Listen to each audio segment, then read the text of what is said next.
డీలోనికి వచ్చిన 5 రకాల సమాచారం అంటే ప్రస్తుత సమాచారంలో నుండి ఏదో ఒక్క సమాచారాన్ని మాత్రమే ఏబీసీ అనుభవించి మళ్ళీ డీలోనే రాస్తుంది.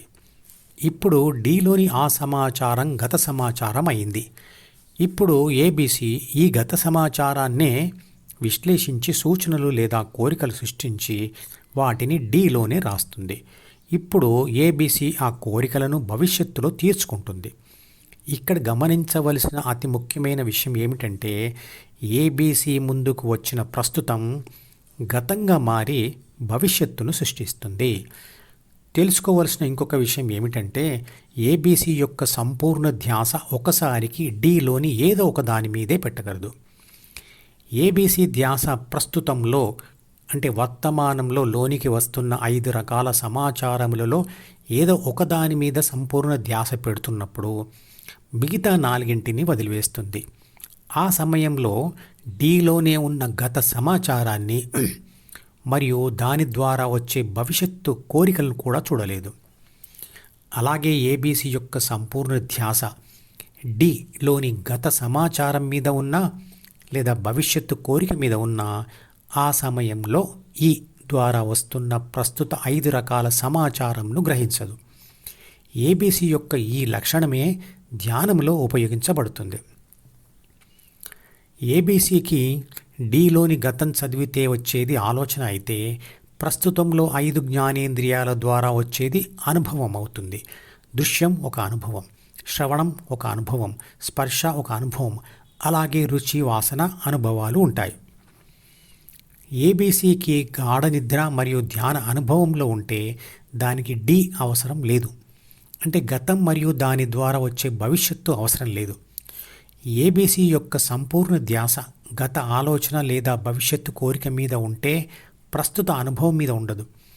అలాగే ధ్యాస ప్రస్తుత అనుభవం మీద ఉంటే గత ఆలోచన ఉండదు, భవిష్యత్తు కోరిక ఉండదు.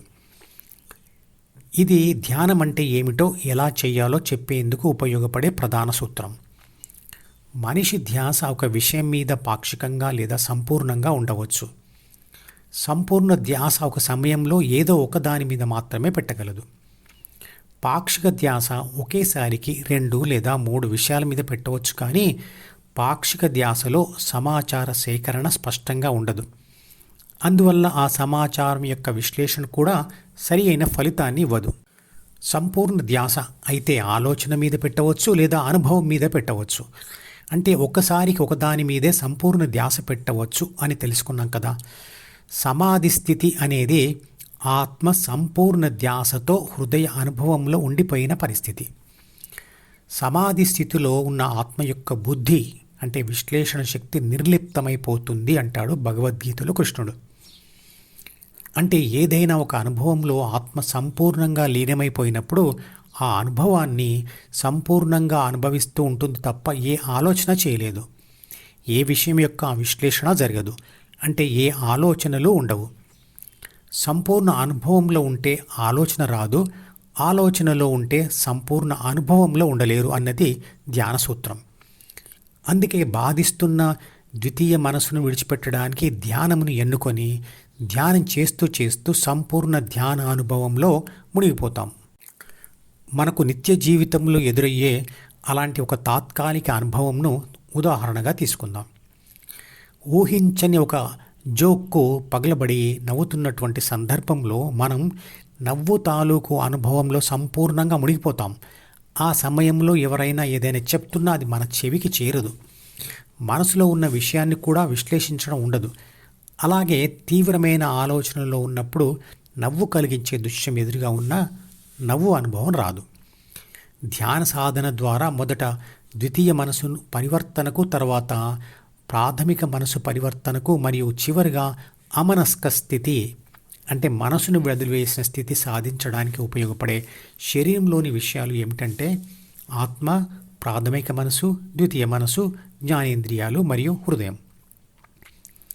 ప్రాపంచిక ఆత్మ తాను అలవాటుగా పట్టుకున్న ద్వితీయ మనసును వదిలి హృదయంలో స్థిరంగా కూర్చోవడమే ధ్యానం. హృదయమును ఒక ధర్మక్షేత్రం అంటారు. ఎందుకు? ధ్యానంతో అక్కడికి చేరి స్థిరంగా ఉంటే శాశ్వత శాంతి లేదా ఆత్మానుభవం దొరుకుతుంది కాబట్టి.